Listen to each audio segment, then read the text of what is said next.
여러분, 이준석입니다. 오늘도 어김없이 밤 10시에 여러분을 찾아뵙게 됐는데요.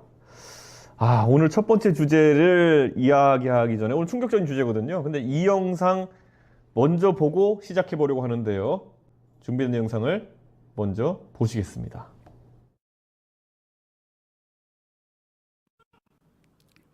자, 전국에 이준석 사살 명령을 내려야 되는 거 아니냐 이거예요. 어디를 지금 제주도를 가고 순천을 갑니까? 근데 어쨌든 저분이 저를 뭐 사살명령 내린다 이러더니만은 저분이 나중에 또 보니까 그 자유통일당 사무총장까지 하셨더라고요. 그러니까 좀 끝발 있는 애국보수셨는데 이렇게 사살명령까지 이렇게 내보이고 했는데요. 아무리 봐도 이제 그 오늘의 첫 번째 주제를 말씀드려야 될 것 같은데 오늘 주제는 이렇게 잡았습니다. 수거대상 이준석 시체 백 이렇게 잡아봤습니다. 예. 이게 무슨 얘기냐면요. 오늘 저녁 MBC 메인 뉴스에서 단독으로 나온 기사인데 우리 군이 12월 3일 비상계엄 앞두고 시체를 담는 종이관을 대량 구매하려고 타진하고 시신을 임시 보관하는 백을 3,000개 넘게 구입한 사실이 드러났다는 건데요. 이거 영현백이라고 하죠. 그러니까 전쟁 나면은 안타깝게도 전사자가 발생하고 그러니까 이 전사자들을 담을 그런 시체 백인데 이거를 그러니까 우리가 지금 전쟁이 날 걸 예상해서 이랬다기보다는 노상원 그 정보사령관 전 정보사령관 수첩에 보면 계엄 직후에 정치인이랑 판사 등을 수거해서 뭐 사살하려고 했던 그런 내용들이 적혀 있었는데 사실 거기에 제 이름이 들어가 있었습니다. 예, 이게 MBC 보도를 완전히 믿어야 되나라고 싶을 정도로 충격적인 이야기인데요. 사실 군에서 해명하기로는 이게 정치인들 담으려고 했던 게 아니라 강원도 화천에 이 특공연대가 있는데 을지 자유의 방패, 을지 프리덤 가디언 훈련하던 중에 전시 사망자 처리할 방법으로 이거를 종이관을 쓰는 게 어떻냐라고 얘기했고 그리고 영현백, 그 시체백을 늘리는 거는 뭐 2022년 합참의 비축 계획에 따른 거로 했다. 그래서 사실 지난해 1월에 이 1883개였던 육군의 영현백이 1년 내내 비슷한 수준을 유지하다가 갑자기 4,940개로 이렇게 크게 늘었습니다. 이 연간 사망자가 100명도 안 되는 동네에서 지상작전 사령부 산하의 2군단에서만 1,009에 달하는 시신 처리를 예상한 계획을 세웠다는 거, 이건 뭔가 이상하다. 근데 아까 노상원 정보사령관의 수첩에 이렇게 적혀있던 인물들을 다시 짚어보면요. 이재명 민주당 대표와 문재인 전 대통령, 그리고 이준석, 그리고 유시민 작가 등이 A급 수거 대상으로 분류가 됐습니다. 그리고 이 수거한 A급 처리 방안으로 수집소 이송 중 사고, 가스, 폭파, 침몰, 격침이라는 글이 적혀 있습니다. 아니 왜 이준석을 A급 수거 대상으로 봤을까요? 아무래도 제가 윤석열 대통령을 하도 갈궈가지고 그런 것 같은데 윤석열 대통령을 정말 제가 계속 어떻게든 바꿔보려고 이렇게 뭐라고 했는데 윤석열 대통령 개인적으로 받아들이고 노상원 씨한테 계속 욕했나 봐요. 야, 이준석이 좀 어떻게 해봐라. 그랬더니만 노상원 씨가 이준석을 수거 대상으로 봐가지고 이렇게 수집소로 이송해가지고 그 사이에 죽여버리려고 했다. 이게 오늘 MBC 보도의 요체인 겁니다. 근데 윤석열 대통령이 지금 탄핵 심판하고 있는데 국회에 군을 투입한 이유가 질서 유지였다는 건데 부하 탓, 시민 탓을 했잖아요. 근데 군인들이 오히려 뭐 시민한테 폭행당했던 등 이런 걸 갖고 지금 인정하지 않고 남 탓하고 있는데 사실 윤석열 대통령 이러면 안 되죠. 적어도 대통령답게 제가 계엄 좀 해보려고 했는데 뭐 제가 잘못했습니다. 그리고 이것 때문에 제가 책임지고 물러나겠습니다. 이렇게 얘기해야 되는 거지 남 탓만 하고 앉아있으면 되나요? 이거는 저는 진짜 이해가 가지 않습니다. 그래서 저는 정말 마음에 안 드는 수거 대상들 진짜 어떻게 하려고 했던 게 맞는 것 같습니다. 사실 탄핵 심판에서 굉장히 중요하게 다루는 것이 윤석열 대통령이 정치인 체포 명령을 했느냐가 굉장히 중요한 포인트거든요. 왜냐하면 영장도 없이 정치인을 체포하고 이런 건 북한보다 나을 게 없는 동네 아닙니까? 그러니까 그런 건데 저는 이런 부분에 대해 가지고 윤석열 대통령이 사실 솔직해졌으면 좋겠어요. 네. 윤석열 대통령이 진짜 내가 그냥 장기 집권 한번 해보려고 해가지고 이렇게 계엄 한번 때렸다. 차라리 이렇게 말하고 내가 죗값을 치르겠다.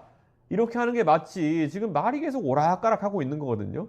저는 굉장히 이게 지금 안타깝습니다. 예. 그런데 뭐 지금 보니까 댓글로 굉장히 많은 분들이 이야기해 주시고 있는데요. 이준석 의원님 혼자 다니시면 절대 안 됩니다. 이런 얘기 하는데요. 사실 저는 지하철 타고 잘 다니고 있습니다. 이게 지하철을 타고 다녀도 안전한 이유는요. 우선 시민들 사이에 있기 때문에 이상한 마음 품은 사람이 뭐 몰래 저한테 어떻게 할 수 없는 것도 있고요. 두 번째는 지하철을 타고 다니면요. 좋은 게 제가 지하철을 언제 탈지 공개되지 않고요. 그리고 1-1부터 10-4까지 출입문이 있는데 제가 몇 번 출입문에 타는지는 도대체 아무도 모를 거 아니겠습니까? 그렇기 때문에 오히려 지하철에서 한 번에 1000명 가까운 대중과 함께 이동하는 것이 정치인 입장에서는 훨씬 안전하다. 이렇게 말씀드릴 수 있겠습니다. 예. 뭐, 제가 봤을 때는 사실 뭐, 지금까지 제가 정치 15년 가까이 하면서 안전에 문제가 있으지는 않았다. 이렇게 말씀드리겠습니다. 예. 대한민국에서 뭐, 길 가다가 습격당할 정도면은 정치 잘못하고 있는 거다. 이런 생각을 하고요. 뭐, 이상한 분이 있어도 이상한 분이 그 서울 지하철 한복판에 저를 찾아낼 정도면은 그건 로또 확률에 가깝다. 이렇게 말씀드릴 수 있을 것 같습니다. 아니 근데 예전에 그런 일이 있어요. 그때 제가 정치를 처음 시작했을 때 제가 이태원에 저희 부모님이랑 같이 살았거든요. 그런데 제가 6호선이잖아요. 이태원은요. 그럼 그 여의도에서 광흥창역 가가지고 거기서 6호선 타고 집에 가는데 6호선 지하철을 타고 가면은 그 6호선이 많이 비어 있어요. 보통 이게 출퇴근 시간 때 빼고는 많이 안 붐비는 지하철이 6호선이거든요. 제가 딱 앉아 있으니까 그때는 트위터를 많이 썼어요, 사람들이. 트위터에 누가 저를 도촬해가지고 올린 거예요. 그런데 제 양옆에 제가 모르는 어떤 양복을 입은 두 분이 앉아 있었어요, 마침. 그랬더니만은 트위터에 누가 올렸냐면은 야, 이준석은 27살짜리 어린애가 벌써 양옆에 국정원 직원 둘을 보디가드로 데리고 다닌다.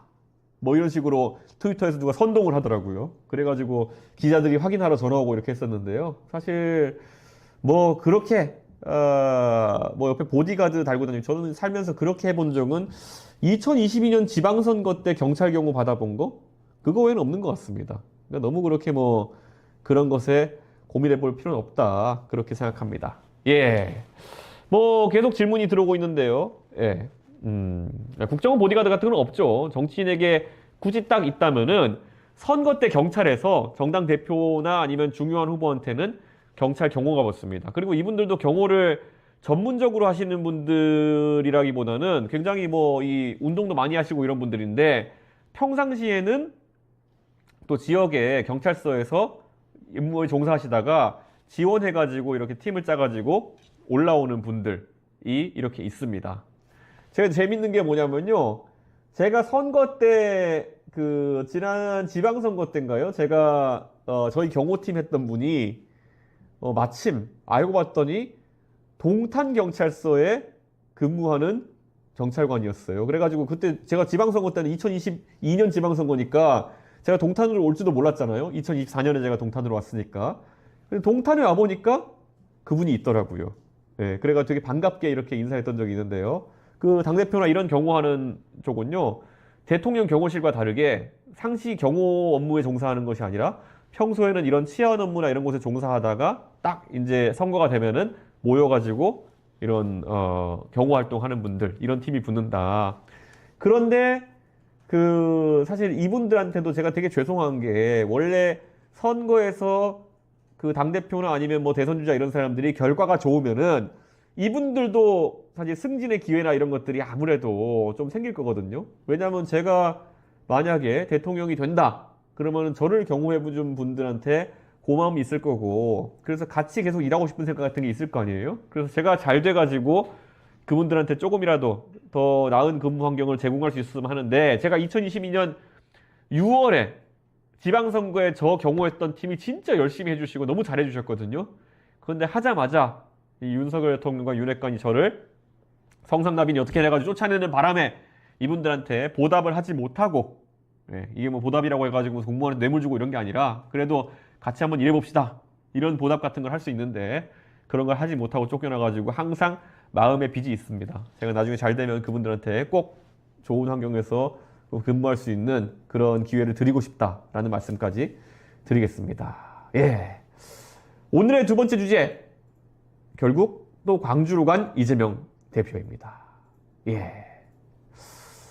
민주당 이재명 대표가 그 암살 위협설의 제보를 받은 다음에 외부 일정을 삼가는 그런 상황이었습니다. 오늘 오후부터는 경찰이 이재명 대표 신변보호 들어갔거든요. 아까 제가 얘기했던 것처럼 당대표에게는 신변보호가 들어갑니다. 선거 때는. 그런데 첫 외부 공식 일정이 바로 광주에 있었어요. 그런데 이를 두고 많은 사람들이 26일 날 공직선거법 위반 2심이 나오니까, 그리고 윤석열 대통령 탄핵 선고가 곧 나올 걸로 예상되니까, 속된 말로 결국 이럴 때 기대는 것은 광주의 민심이다, 이런 말이 나오고 있습니다. 이재명 대표 오늘 일정 보면요, 먼저 5.18 민주묘지 갔다고 하고요, 그 탄핵 촉구 피켓 시위하다가 그 민주당 당원분이 한 분 돌아가셨어요. 그래서 민주당 광주시당에서 이제 1인 시위는 하지 말자라고 이제 얘기했다고 하는데, 당대표는 오히려 가가지고 광주에서 탄핵 촉구 집회에 참석하시는 그런 약간 아이러니컬한 그런 상황이 나왔습니다. 그래서 사실 또 5.18 민주묘지에 가서는 또 전두환 대통령 얘기를 했거든요. 그래서 뭐 전두환이라는 사람이, 이게 그 헌법 84조에 대한 논란이거든요. 헌법 84조에 보면은 대통령은 내란이나 외환 빼고는 소추되지 않는다라고 돼 있어요.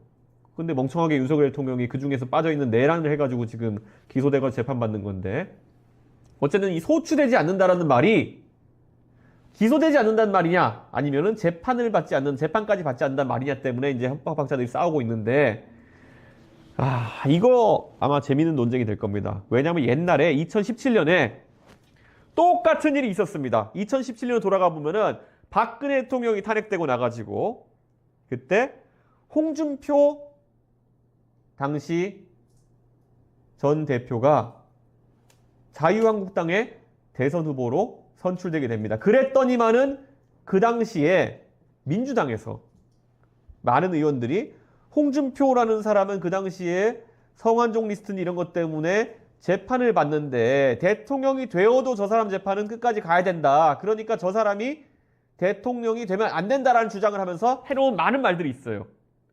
그런데 그거 나중에 하나하나씩 띄울 거거든요. 나중에 국민의힘에서 하나하나씩 띄울 거거든요. 지금 아직까지 현역 의원인 민주당 의원들도 그런 말 했던 사람들이 있어요.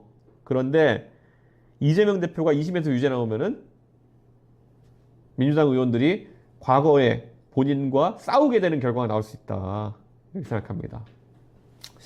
사실 오늘 국민의힘 쪽에 대선 주자들의 압박도 셌는데요. 유승민 의원이 이재명 대표가 2심에서도 피선거권 박탈되면은 조기 대선 출마 자격 없다, 이런 말을 했고요. 안철수 의원도 이재명 대표를 향해서 5개 재판 다 무죄 받으면은 그때 출마해라. 전세 10년 얘기했잖아요. 예. 제가 며칠 전에 비판했는데, 전세 10년 하면은 전세가 폭등해가지고 오히려 서민들의 주거 환경이 안 좋아진다. 그러니까 민주당은 제발 부동산에 대해 가지고 조용히 좀 하고 있어라, 라는 얘기를 제가 계속 하는데, 그 전세 10년이 이재명 대표가 반응이 안 좋으니까 간본 건지, 그게 당 공식 입장도 아니고 개인적으로도 바람직하지 않다고 생각한다라고 이제 해명을 했던데, 그 정책 낸 곳의 의장이 이재명 대표거든요. 저는 좀 그런 부분 좀 신경 써가지고 이재명 대표가 잘 했으면 좋겠습니다. 이재명 대표가 민생연석회의에서 공약이 아니라고 했다고 하는데요. 글쎄요. 이재명 대표는 임기응변에 좀 약한 분이라는 생각이 듭니다. 말 바꾸기 논란도 있지만은 이분의 가장 큰 문제점은 그냥 계속 우기기 한다는 겁니다. 지금 젠비디아 논란 보세요. 젠비디아 논란을 가지고 다음 주에 또다시 토론회를 한다고 합니다.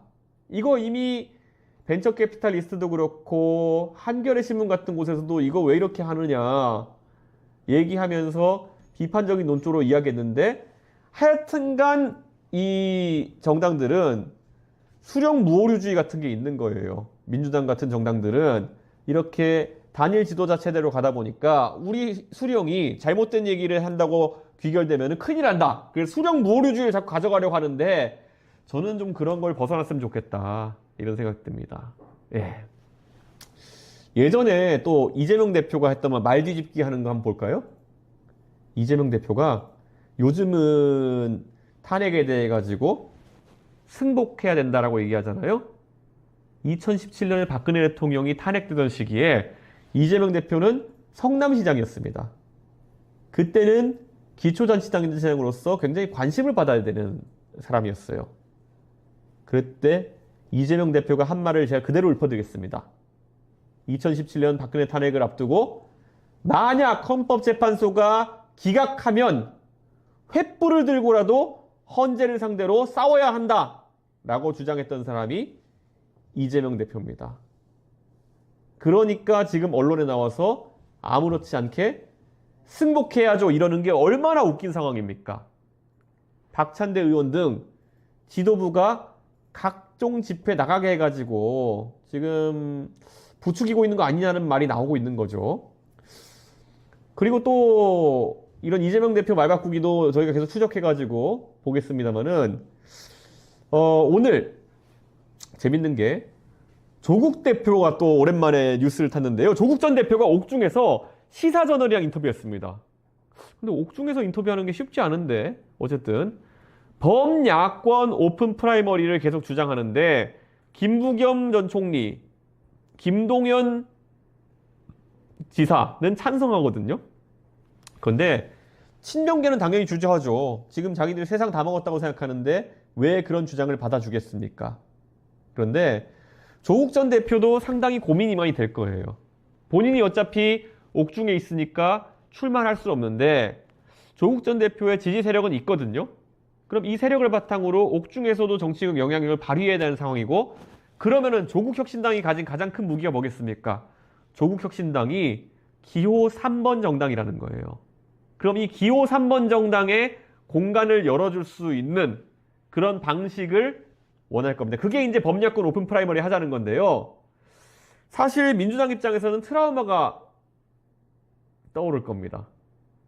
이 조국혁신당이 지난 대선에서의 정의당 역할을 하는 거 아니냐 이런 식으로 이제 고민하게 될 텐데요. 그러니까 조국혁신당에서는 이걸 지렛대로 해가지고 그럼 우리 교섭단체를 열석으로 낮추는 거 해줘 뭐 이런 같은 주장을 끼워 넣겠죠. 그래서 조국혁신당이 굉장히 합리적인 접근을 해가지고 지금 지렛대로 삼고 있다 이런 생각을 합니다. 그래서 이거 범야권 오픈 프라이머리 어떻게 되는지 한번 지켜봐야 됩니다.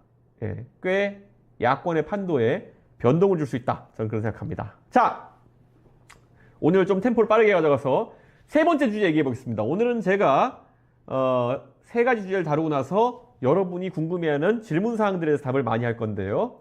주제를 빠르게 소화해 봅시다. 여권 대선 차기 주자들의 겉과 속이 다른 속내를 제가 제대로 한번 분석해 보겠습니다. 주제어는 한동훈밖에 없다고 이렇게 정해봤습니다. 예, 오늘 김종인 위원장이 이런 말씀하셨습니다. 국민의힘에는 한동훈을 능가할 인물이 없다라고 했던데 왜 김종인 위원장이 한동훈을 띄우냐라는 기사 제목도 많이 나왔지만은 김종인 위원장은 말씀 하나하나를 허투루 하시는 분이 아닙니다. 그래서 앞에 단서 조건이 붙었죠.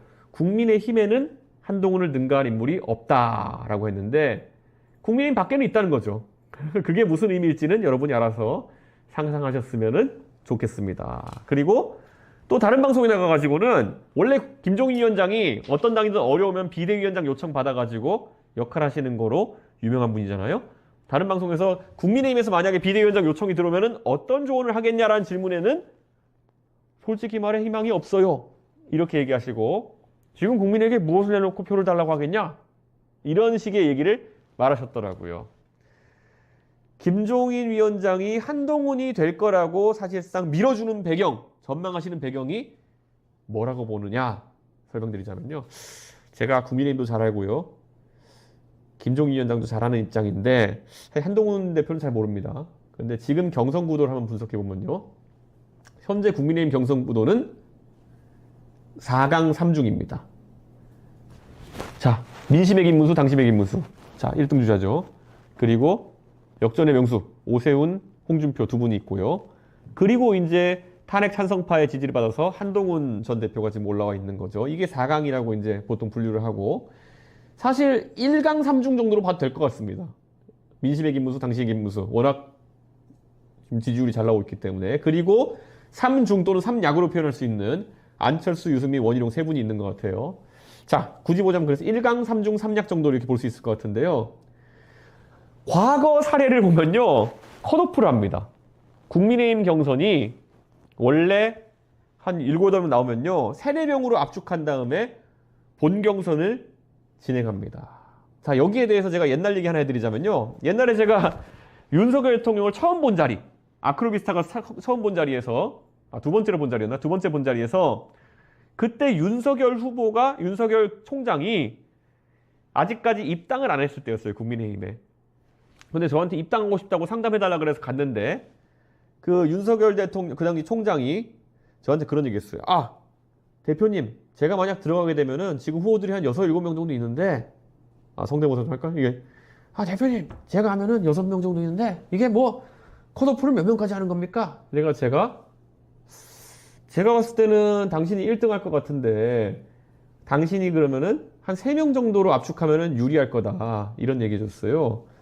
4명 정도로 압축하면 유리할 거다. 이렇게 얘기해줬어요. 그랬더니만 그분이, 대통령이, 안 됩니다. 5명 해주십시오. 막 이러는 거예요. 그래서 아니, 이해가 안 간다.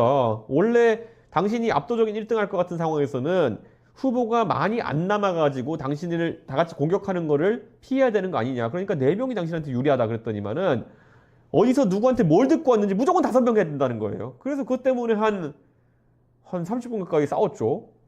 그런데 그때 제가 지금 생각해 보니까 윤석열 대통령이 5명 돼야지 유리하다고 생각했던 이유가 뭐냐면요. 그 당시 경선은요. 자, 윤석열 1등, 그리고 홍준표, 유승민, 여기까지를 많은 사람들이 상수로 봤어요. 그 다음에 최재형 감사원장을 4등으로 본 거예요. 그래가지고 본인이 만약에 4명 컷을 하게 되면은 최재형 감사원장까지 잘리게 되면은 본인이 세 사람과 다 친하지 않은 사람들이다. 이런 생각을 하니까 5번째로 한 명 더 들어와야겠다. 나랑 친한 사람. 그게 누구냐? 바로 원희룡 그 당시 지사였던 거예요. 그러니까 나 윤석열이 홍준표, 유승민, 최재형한테 협공당하느니 내가 검사 후배로서 친한 원희룡을 데리고 들어와가지고 5인 경선으로 갔으면 좋겠다. 이런 생각을 했던 거죠.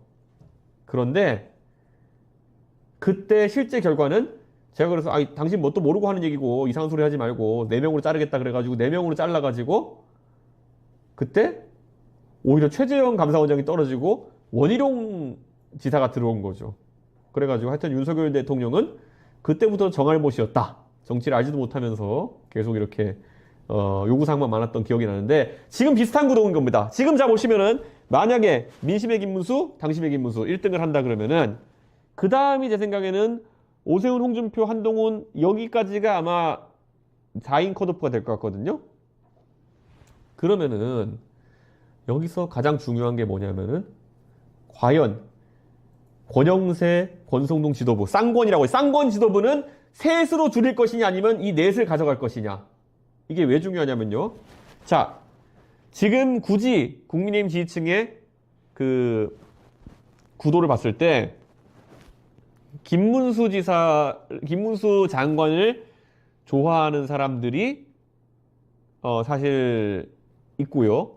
그분들이 이제 탄핵 반대파라고 할 수 있죠. 그 다음에 홍준표 시장을 좋아하는 분들도 탄핵 반대파에 가까운 분들이 많아요.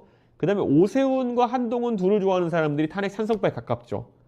그러면은 이 세 결선 투표가 없기 때문에 만약에 3인으로 컷오프를 하게 되면은 하나가 탄핵 찬성파고 둘이 탄핵 반대파면은 탄핵 찬성파 쪽이 유리하죠. 사실상의 단일화 효과가 나니까. 그러니까 4인 컷오프를 했을 때와 다르게 3인 컷오프 했을 때는 그 컷오프에서 실질적으로 승부가 갈릴 수도 있는 거예요. 그래가지고 이런 관점에서 보는 거고 김종인 위원장은 국민의힘 후보가 양강구도로 갔을 때 오세훈 대 한동훈 또는 김문수 대 한동훈이 될 것이다 라는 그런 예측을 했는데요. 저는 이거는 제가 예측을 오늘은 하지 않겠습니다. 왜냐하면은 제가 사실 4명의 후보 중에서 오세훈 시장 그리고 홍준표 대표랑은 둘 다 너무 친하고 두 분 다 저랑 항상 가깝게 교류하고 또 제가 때로는 조언도 드리고 조언도 듣고 하는 사이인데 제가 봤을 땐 둘 중에 한 분은 좀 위험해요. 근데 그걸 제 입으로 지금 말하기는 어렵고 나중에 경선이 진행되면 제가 얘기를 할 수 있도록 하겠습니다. 예. 근데 오늘 어쨌든 방금 언급했던 여권주자들 이제 탄핵이 되든 말든 이제 기다리다 지쳤어요. 이 사람들 기다리다가 탄핵이 선고되면은 뿅 하고 그때부터 선거운동 시작해야지 했던 분들이 사실 일정을 이미 잡아놓은 거죠. 오늘 한동훈 전 대표가 대구에 가가지고 경북대 강연을 했던데요. 경북대 강연은 탄핵이 될 줄 알고 잡아놓은 일정 아니었을까요? 그런데 어쩌다 보니까 강연 시점에 탄핵이 결론이 안 지어진 상황이 됐습니다. 이래가지고 아마 또 실기를 했을 거라 저는 생각이 드는데 대구에 가서 뭐 화려한 대접을 좀 받은 것 같습니다. 근데 이건 뭐 나쁘지 않아요. 예, 원래 좀 보수 정당에 소신 있는 정치를 하겠다는 분들은 이런 좀 규탄 집회도 좀 맞아보고 저도 뭐 사살 명령도 받아보고 했는데 이런 거 뭐 그냥 인생의 좋은 경험으로 이제 생각하고 이거 받아들여야지 별 수가 없다라는 그 김무성 대표의 말씀을 여기 다시 새기면 될 것 같습니다. 그런데 저는 최근에 또 보니까 시대 교체를 화두로 들고 나왔던데 제가 이거 시대 교체를 하려면은 뭐 한 사람이라도 젊은 사람이 하는 게 좋다 이런 건데 시대 교체는 뭐 사실 누구나 나와도 이제 얘기해야 되는 거고요. 저는 근데 선명하게 얘기하려고 합니다. 이준석 얘기를 하자면은 저 이준석은 대한민국을 이공계 너드가 세상을 바꾼다라는 정신을 실현할 수 있는 정치인이 될 거고요. 두 번째로는 글로벌 무대에서 전혀 위축되지 않는 그런 지도자가 되겠다. 잠깐 제 광고를 하자면은 그렇습니다. 예, 그런데 그런 사람이 되겠다는 이야기를 드리고 그런 시대 정신을 구현할 사람들이 저와 좀 경쟁을 했으면 좋겠다. 이런 생각입니다. 안철수 의원은 오늘 오랜만에 소식을 전해 들었는데요. 이재명 대표에게 이번 대선은 안 돼. 그리고 여권 연대 중심은 나다. 이렇게 얘기했는데요. 안철수 의원이 정치권에 나온 연대설에 대해 가지고 중도 보수나 중도 등 모든 사람을 다 우리 편을 모아야 된다. 그리고 그게 그 주인공이 나다. 이렇게 말씀했는데요. 안철수 의원이 중도에 대해 그냥 소구력이 있었던 시절이 당연히 있었습니다. 그게 아마 2016년쯤 될 텐데요. 그때 2016년에 제가 그 쌩쌩했던 안철수 의원과 노원병에 붙어가지고 대판 깨지죠. 예, 근데 그때 안철수 의원은 정말 대단했습니다. 예. 그때 노원병에서 선거 뛸 때 저랑 안철수 의원이랑 열심히 뛰었는데요. 그런데 저희가 둘 다 안 되는 사람이 하나 있었습니다. 저도 인조가 나름 있었고 안철수 의원도 인조가 나름 있었기 때문에 그때 노원병에서 노원 문화의 거리, 예, 사실 노원 문화의 거리 문화보다는 술이 더 많긴 한데 어쨌든 노원 문화의 거리에서 그런 사람들과 유세를 하고 있었는데 저희 유세장이 갑자기 썰물처럼 사람이 빠져나가는 걸 목격했습니다. 무슨 일이었냐? 바로 옆에 허경영 총재님이 나타나셨습니다. 그래서 허경영 총재님이 나타났더니만은 썰물처럼 모세의 기적처럼 저희 앞에 유세차 앞에 사람들이 빠져나가고 허경영 총재 앞에 사람들이 사진 찍자고 하는 걸 보고 정치는 다 허업이구나 이런 생각을 했던 적이 있긴 합니다. 어쨌든 그때 안철수 의원은 굉장히 쌩쌩했고요. 안철수 의원의 그런 중도 통합론이라는 것이 이제 또 국민의힘 내에서 대두될 것 같은데요. 당은 오른쪽으로 극한으로 가고 있는데 중도의 왕이 되겠다는 안철수 대표의 전략 성공할 수 있을지 모르겠습니다. 그리고 유승민 의원은 최근에 보면은 박근혜 전 대통령 갈등을 풀고 싶다라고 이야기하고 배신자 프레임에 동의 못한다고 하셨는데요. 박근혜 대통령이 갈등 풀겠다고 하는 것이 배신자 프레임을 벗겠다는 그런 사실상의 시인 아닐까요? 사실 저는 배신자 프레임이라고 하는 거는 저도 동의 안 합니다. 유승민 의원이 어딜 봐서 배신자입니까? 유승민 의원은 그저 그 시기에 필요한 일을 옳은 일을 했을 뿐이다. 그런 거고요. 그런데 유승민 의원이 그 이후에 정치 행보에서 고생했던 거는 조금 더 제 생각에는 파격적이고 진취적인 행보를 했으면 나았을 것 같은데 조금 그 배신자 담론에 오히려 너무 위축되신 게 아니었나라는 말을 저도 자주 하고 했었는데요. 너무 지금 박근혜 전 대통령과의 관계 개선에 목을 맬 필요는 없지 않나 저는 그런 생각합니다. 예, 오늘은 좀 속도감 있게 이 세 가지 주제를 다뤄봤고요. 이제는 댓글을 보고 Q&A 하는 시간을 가지려고 합니다. 여러분이 가장 기다렸을 시간일 수도 있겠습니다. 코너 명을 아직까지 못 지어봤는데요. 이준석에게 물어보살 시간이라고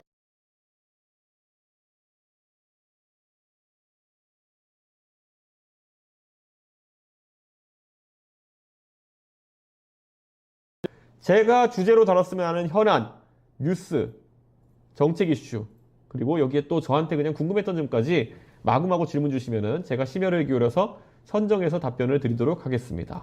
그리고 뭐 별도로 저희가 채널 커뮤니티 게시판에다가 공지글도 남기는데요. 거기다가 댓글 달아주셔도 되고요. 라이브 방송 중에는 그냥 댓글창으로 주시면 된다 이렇게 말씀드립니다. 사실 이준석이 알고 있는 게 굉장히 많습니다. 특히 뭐 윤석열 대통령에 대해서는 그분의 주량부터 뭐 버릇 이런 거 다 알고 있습니다. 그런데 이제 윤석열 대통령 얘기 좀 그만하려고요. 제 얘기를 하려고요. 그러니까 이준석에 대해서 궁금한 부분들을 최대한 많이 이야기해 주셨으면 하는 생각입니다. 예. 자, 첫 번째 질문을 한번 살펴볼까요? 윤석열 대통령이 파면을 당하면 오히려 국민의힘 지지율이 상승할 가능성도 나오던데 어떻게 생각하세요? 저는 윤석열 대통령이 만약 파면을 당하면요. 마지막에 윤석열 대통령이 정치적으로 사실 사망하는 상태가 되는 거거든요. 그러면 다잉 메시지가 굉장히 중요하다라는 생각을 합니다. 예. 윤석열 대통령이 내 억울함을 풀어달라 이러면은 국민의힘이 좀 더 극우화의 길을 가게 되는 것이고요. 솔직히 말하면 지금까지는 미안했습니다. 저도 헌법재판소에서 다투느라 여러 가지 이야기를 했지만은 계엄은 잘못되었고 국민 여러분께 큰 실수를 했습니다. 하지만 보수 진영이 이렇게 무너져서는 안 됩니다. 예. 저희가 하려고 하던 뭐 개혁이나 아니면 한미 관계, 한일 관계 개선이나 이런 것들을 완수하기 위해 가지고 국민 여러분이 한 번만 더 보수 정당을 믿어주십시오. 이렇게 하면은 조금 마음이 동할 사람이 있을지도 모릅니다. 그런데 윤석열 대통령에서 저는 굳은 신뢰가 있습니다. 절대 그런 통큰 행보를 하지 않을 것이라는 신뢰관계가 있습니다. 그렇기 때문에 저는 윤석열 대통령이 하수를 둘 것이다. 예. 나는 억울하다. 예. 헌재가 썩었다. 뭐 이런 반응을 하지 않을까라는 예측을 하고 그럼 국민들이 오히려 고개를 젓지 않을까라는 생각을 합니다. 예, 그 다음 질문을 보겠습니다. 광주 사람입니다. 호남 지역 연설하셨던 워딩은 정확히 기억하지 않지만은 꽤나 감동했었고 고든 사람이구나 생각했습니다. 서진 전략 아젠다가 궁금합니다라는 말씀하셨는데요. 제가 사실 전당대회 때 제가 호남 지역에 가서 했던 연설, 광주 정신에 대해서 5.18 정신에 대해서 얘기를 했었죠. 그 문구가 뭐 대충 이렇게 시작될 겁니다. 저는 1985년생입니다. 그래서 1980년에 있었던 광주 민주화 운동을 저는 알지 못합니다. 그리고 저는 거기에 대한 책임이 없는 첫 번째 세대입니다. 이런 식으로 제가 풀어나갔던, 하지만 저는 광주 정신에 공감하고 뭐 이런 거였거든요. 근데 깜짝 놀랐던 게 이거를 국민의힘의 한모 전 대표라는 사람이 광주에서 연설하면서 거의 똑같은 말을 하더라고요. 네, 가가지고 자기는 80년 광주 때 유치원생이었다. 그래서 그 일에 대해 가지고 뭐 잘 모르고 책임이 없다. 이런 또 비슷한 얘기를 했던데 우연의 일치겠죠? 라는 생각을 합니다. 네, 그런데 그 표현이 사실 반복적으로 사용되더라고요. 이게 이준석의 전당대회 연설이라고 하는 건요, 국민의힘에 지금 보좌진으로 계신 분들한테는 꽤나 임팩트를 준 그 연설이었습니다. 그렇기 때문에 지금도 국민의힘 보좌진 중에 저랑 친한 분들 보면은 자기 영감, 그러니까 자기 국회의원들이 그 뭐 연설문 써달라 그러면은 이준석 거 오마주 해가지고 쓰는 사람들이 굉장히 많다고 얘기해요. 그래가지고 사실 정치인 연설문은 트렌드가 있긴 합니다. 그런데 한동안 국민의힘에서는 이준석 계열의 연설문이 많이 돌아다녔다. 이런 말씀드리고, 저도 사실 원래 오바마 연설문에서 영향을 많이 받은 거거든요. 제가 대학 다닐 때 2004년부터 2003년부터 2007년까지 미국에 있었는데 2004년부터 2008년까지가 오바마가 연설로 빵빵 뜨는 때라 가지고 저도 오바마 연설 많이 듣고 해가지고 그 스타일을 좀 비슷하게 가져가는 편인데 지금 국힘 보좌진 중에는 이준석 스타일 문체를 가져가는 사람들이 덜어 있습니다. 우리 개혁신당에서도 보면은 우리 김민규 대변인, 예. 아무리 봐도 김민규 대변인이 쓰는 글 중에 보면은 저한테 세뇌돼서 쓰는 글들이 좀 있는 것 같아요. 예. 그런데 어쨌든 언젠가는 자신의 문체가 더 강화되는 날이 올 거지 않을까 그렇게 생각합니다. 북한 정책에 대해서 궁금하다고 하는데요. 대통령이 된다면 김정은하고 회담 가질 건지도 궁금합니다. 그러는데요. 저는 김정은에 대해서 궁금한 게 그거예요. 김정은은 원래 스위스에서인가 교육받았잖아요. 그럼 스위스에서 교육받으면은 민주주의에 대해 가지고 체계적인 교육을 받았을 텐데 이 사람이 과연 독재자로 살아가는 것이 마음에 들까?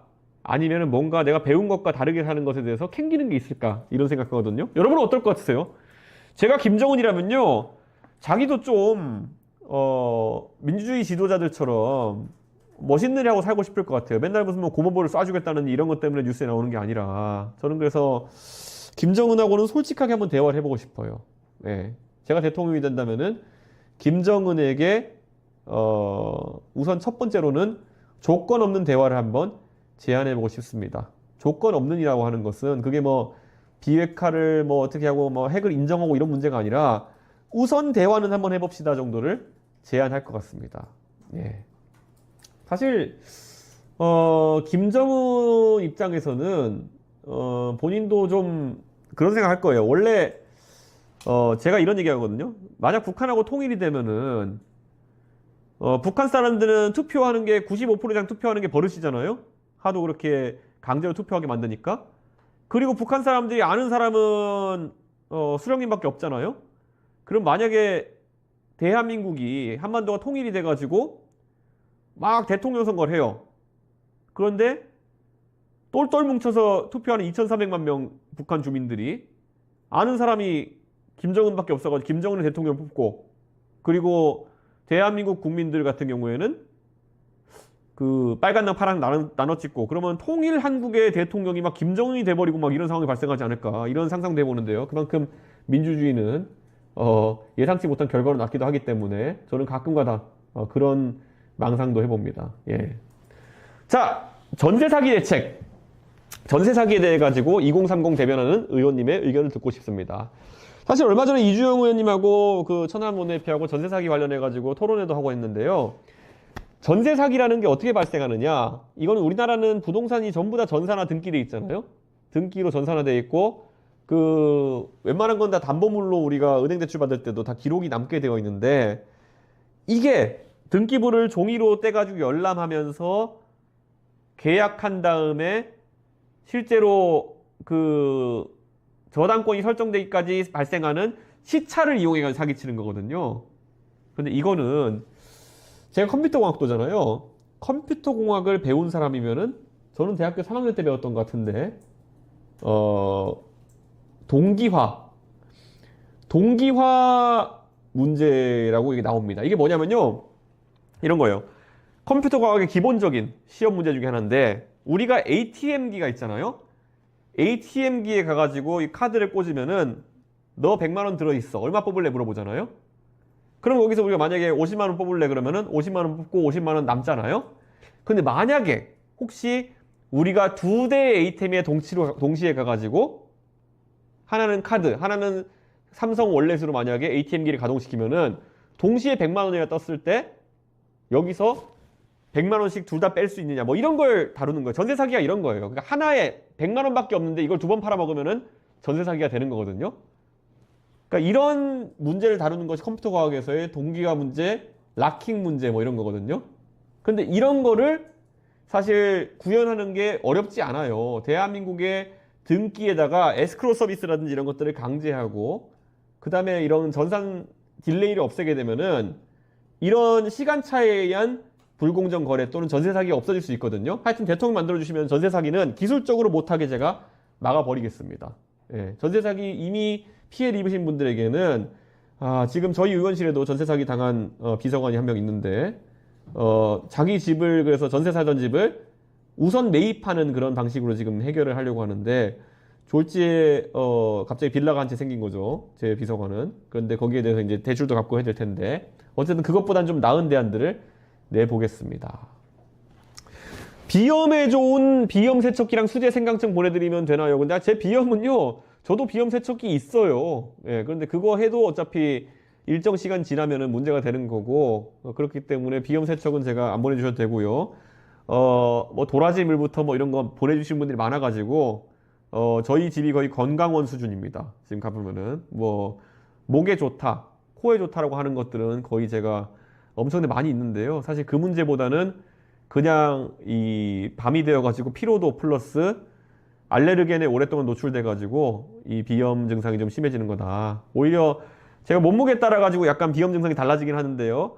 살을 좀 제가 더 빼면은 비염 증상이 약해지는 그게 있습니다. 그래서 제가 대선 들어가기 전에 그 비염 수술을 할까라는 생각도 했어요. 그 비염 수술이 원래 그 비중격 망곡증이라 해가지고 안에 코뼈가 휜 거를 수술하든지 아니면 뭐 여기 뭐 하비갑계 절제던가요? 뭐 그거 하는 게 있는데 뭐 그거 할까 지금 고민 중입니다. 예. 이비인후과 하시는 분 있으면은 조언 주시면은 감사하겠습니다. 예.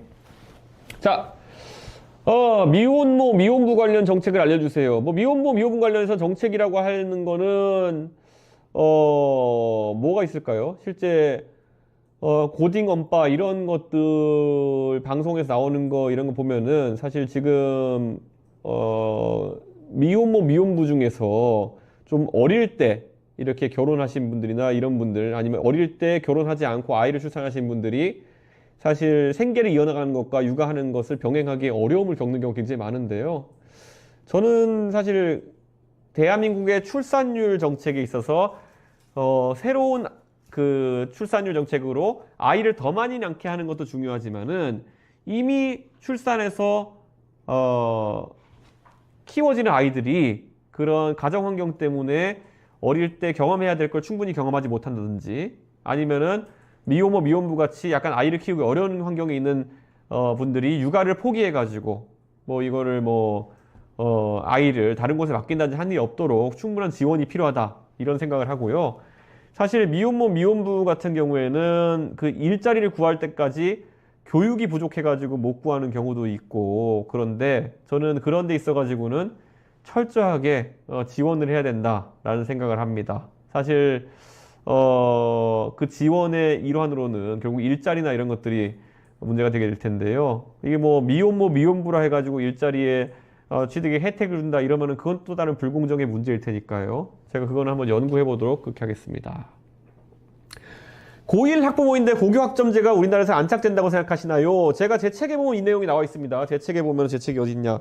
예, 여기 책장 살 건 아니니까. 그런데 제 책에 보면은 이게 고교학점제가 우리나라에서 지금 고등학교 한 학년당 학생 수가 확 줄어들면서 학교별로는 상당수가 온라인 수업이라든지 아니면 이런 대체 수업으로 대체될 가능성이 있어가지고 실제 과거만큼이나 이런 이동 수업 같은 것들이 활발해지지 않고 선택 과목제가 활발해지지 않을 수 있다라는 생각이 있어가지고 저는 이거는 학교마다 굉장히 적용 케이스가 다를 것이다 이런 생각을 합니다. 그리고 솔직히 우리 대한민국에서는 입시가 껴있으면요 선택을 주는 순간 희한한 과목들을 선택하는 그런 좀 안타까운 모습이 있습니다. 고교학점제를 통해 가지고 선택 과목제를 했을 때 실제 본인에게 도움이 되는 그런 과목을 선택하기보다 예전에 보면 수능에서 우리나라가 아랍에 무슨 그런 대단한 관심이 있다고 아랍어를 그 선택하는 사람 수가 매우 많았던 적이 있었거든요. 저는 그런 것처럼 좀 고교학점제나 선택 과목제가 그렇게 가지 않았으면 좋겠다. 좀 그런 생각을 합니다. 대학생 당원입니다. 고등학교 내 수준별 수업에 대해서 어떻게 생각하시나요? 이렇게 얘기하는데요. 저는 사실 수준별 수업에 대해 가지고 그렇게 나쁘게 생각하지 않습니다. 어떤 분들은 낙인 찍기라고 이제 얘기해서 성취도 평가, 수월성 교육, 수준별 수업 이런 거 다 반대하시는 분들이 있는데요. 냉정하게 말씀드리면요. 낙인 효과나 아니면은 나중에 그런 낙인 효과 때문에 상처받는 거는 가장 심한 게 나중에 입시에 들어가가지고 입시 결과에 따라 가지고 본인이 낙담하는 경우가 사실 제일 최종적인 거고요. 그 전에 내 실력에 맞는 교육, 공부하고 싶다면 그걸 받을 수 있도록 보장하는 게 오히려 나중에 낙심하는 경우를 줄일 수 있는 상황이다. 전 이렇게 봅니다. 그런데 저는 고등학교 때 수준별 수업보다도 중요한 것은 중학교 때부터 뭘 해야 된다 생각하냐면요. 수학과 영어에 대해 가지고는 이제 학령 인구도 줄고 하는데요. 사범대 지금 입학 정원을 줄이자는 얘기는 나오는데요. 좀 어느 순간에 사범대 그 정원도 줄여야 된다 생각하지만은 아직까지는 오히려 사범대 정원을 유지하면서 수학과 과학 과목에 대해 가지고는 한 반의 규모를 5명에서 6명까지 줄였으면 하는 생각입니다. 그러면 아까 말했던 수준별 수업 같은 것도 자연스럽게 좀 될 수 있는 측면이 생기거든요.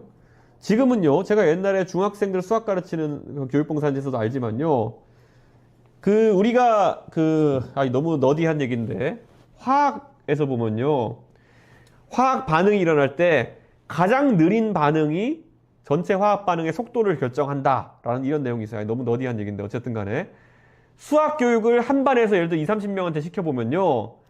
가장 수학에서 실력이 낮은 학생한테 맞춰가지고 가르치거나 아니면 중간에 맞춰서 가르칠 수밖에 없거든요. 그러면은 잘하는 애는 잘하는 애로, 못하는 애는 못하는 애로 이제 그 시간이 고통스러울 수밖에 없는 건데요. 그거를 5명 정도의 작은 단위에 수업하게 되면은 좀 그런 현상이 덜할 것이고 지금 사범대 임용이 밀리는 문제에 대해서도 좀 대처할 수 있지 않을까 그런 생각을 합니다. 전 그래서 교육에는 하여튼간 무제한적인 투자를 해야 된다. 그래가지고 특히 수학, 영어 같이 한번 뒤처지면은 사교육이 아니면 따라잡을 수 없는 분야에 대해 가지고는 엄청난 투자를 해야 된다. 제가 그래서 총선 때도 보면은 수학 교육, 수학 집중 교육을 하자 이런 이야기를 했는데요. 이번 대선에서도 그 이야기를 하려고 합니다. 예. 자, 국민의힘 당대표 시절 토론 배틀로 대변인 선발한 것처럼 대통령이 되면 이준석은 새로운 인사 방식을 어떻게 할까라고 하는데요. 제가 예전에 그런 얘기 한 적이 있었죠. 대한민국에 공무원을 선발할 때 저는 예를 들어서 제가 그때 소방이나 아니면은 경찰, 교정 이런 약간 현장 활동이 많은 직렬에 가시는 분들은 여성이든 남성이든 군 복무를 하신 분들 중에서 선발했으면 좋겠다라는 얘기를 한 적이 있죠. 저는 사실 지금 그런 직렬의 공무원을 뽑을 때 첫째는 필기 시험을 보죠. 그리고 두 번째는 체력 테스트도 보고 하죠. 그런데 저는 사실 필기고사에서 한 문제, 두 문제 더 맞은 사람이 공무원이 되는 것보다는 국가를 위해서 군 복무를 자발적으로 한 사람들이 오히려 혜택을 받았으면 좋겠다. 특히 현장 활동이 많은 직렬 같은 경우에는 그게 더 정의롭다. 저는 그렇게 생각합니다. 아니, 노량진의 공무원 수험학원에서 몇 달 더 공부하고 이렇게 하느니 호봉 인정받으면서 차라리 자발적인 군 복무를 한 사람들이 그런 직렬에 간다면은 저는 뭐 현장에서 요즘 보면은 그 현장 출동한 경찰들이 현장 대응 능력이 떨어지는 경우도 있다. 그거 다 필기시험하고 체력장만 봐서 그렇다. 이렇게 얘기하는 분도 있는데요. 훨씬 더 나은 어떤 그런 치안 활동이라는 걸 할 수 있는 사람들이 선발될 수 있다. 저는 그런 생각합니다. 그래서 저는 소방이나 경찰 그리고 교정 직렬에 가시는 분들은 남녀를 불문하고 좀 그런 자발적인 군 복무를 하신 분이었으면 좋겠다. 이렇게 하면 이제 여기에 대한 발례를 들기 위해 가지고 뭐 장애인분은 어떻게 그런 분은 따로 뽑으라고 그냥 하지만 충분히 복무가 가능하신 분들은 그런 복무를 한 사람들이 뽑았으면 좋겠다. 우리가 요즘은 공무원 경쟁률이 좀 낮아졌지만은 예전에 순경공채 경쟁률이 막 몇 대 1 될 때 그거 붙어보겠다고 재수하면서 입시학원에 시간 보내는 것보다는 오히려 군복무하면서 요즘 일반 사병으로 복무해도 200만 원인데 복무하면서 그 복무를 성실히 마친 사람들 중에서 뽑는 게 훨씬 대한민국의 정의에 맞다. 그런 게 바로 아마 이준석의 인사 원칙 중에 하나가 되지 않을까. 오늘은 거기까지만 맛배기로 보여드리겠습니다. 자, 대통령이 되면 트럼프 같은 사람을 어떻게 설득할 건지라고 물어보는데요. 제가 요즘 하는 말이 있습니다. 이게 대한민국 정치가 지금까지는 서울대 출신들, 서울대 법대 출신들이 이 여의도에서는 의외로 다수파입니다. 대한민국 전체로 보면 1년에 서울대 법대 간 사람 몇백 명 안 됐겠지만은 꼭 이 여의도와 서초동이라는 공간에서는 서울대 법대 나온 사람들이 주류이던 그런 시절이었습니다. 냉정하게 말하면요. 그런데 이 사람들 해외로 나가게 되면은 주류가 아닙니다. 저는 제가 이번에 대통령 선거 나간다고 하면서 두 가지를 얘기했습니다. 적어도 이준석이 생각하는 대한민국에서는 지도자라면은 과학 기술 분야에 있어가지고 상당한 관심과 전문성을 가져야 된다. 두 번째로는 글로벌 환경에 나가가지고 전혀 두려움이 없는 지도자여야 된다. 이렇게 말씀드렸는데요. 저 솔직히 정치하고 나가지고 제가 학벌 자랑 이런 거 잘 안 하지 않습니까? 어차피 안 해도 대한민국 사람들이 많이 아는데. 그런데 오늘은 좀 얘기를 해보고 싶은 게요. 제가 요즘 대선 행보한다고 하면서 여기저기에 뭐 LG 연구소도 가고 뭐 벤처기업도 가고 이렇게 하는데요. 적어도 이공계 영역에서는 과학고 출신들이 오히려 주류입니다. 예. 그래서 저는 제가 그 안에서 많은 인맥을 가지고 있고 무엇보다도 최신 트렌드와 가장 밀접하게 정보를 포집하고 그리고 거기에 맞는 정책을 설계할 수 있는 위치에 있습니다. 그래서 이공계를 진행하는 데 있어서는 제가 가진 오히려 학벌과 인맥이라는 것이 큰 장점이 될 겁니다. 그리고 글로벌 환경으로 가보면요. 전 세계적으로나 미국에서도 보면요. 하버드생은 1년에 1600명 정도 배출됩니다. 그래서 미국 전체 뿌려놓으면 얼마 되지도 않아요. 그런데 오직 한 도시에서는 이 사람들이 도시의 주류입니다. 어디냐? 바로 워싱턴 DC죠. 워싱턴 DC에 가면은 사실 아이비리그 출신이나 이런 사람들이 미국 의회나 아니면은 정부에서 많이 일을 합니다. 그 사람들한테는 제가 가가지고 접근하기가 상당히 쉽죠. 왜냐하면 제가 그냥 굳이 제 자랑 같아서 지금까지 얘기하지 않았지만은 미국에서도 하버드 학부 나온 사람은 좀 우대해 줍니다. 가면은. 그렇기 때문에 제가 사실 미국 출장 갈 때도요. 미국 관료들이 저에 대해서 굉장히 조사를 많이 해오더라고요. 그래가지고 일부러라도 저랑 같이 비슷한 시기에 대학 다녔던 친구들 얘기도 하고 이렇게 하더라고요. 그만큼 저는 그거는 굉장히 외교에 있어가지고 강점이 될 것이고 저는 대한민국을 위해 가지고 저의 그런 면까지 끌어내가지고 쓰는 것을 주저하지 않겠다. 이런 말씀을 드리겠습니다. 오늘 장기간 동안 방송하고 있는데요.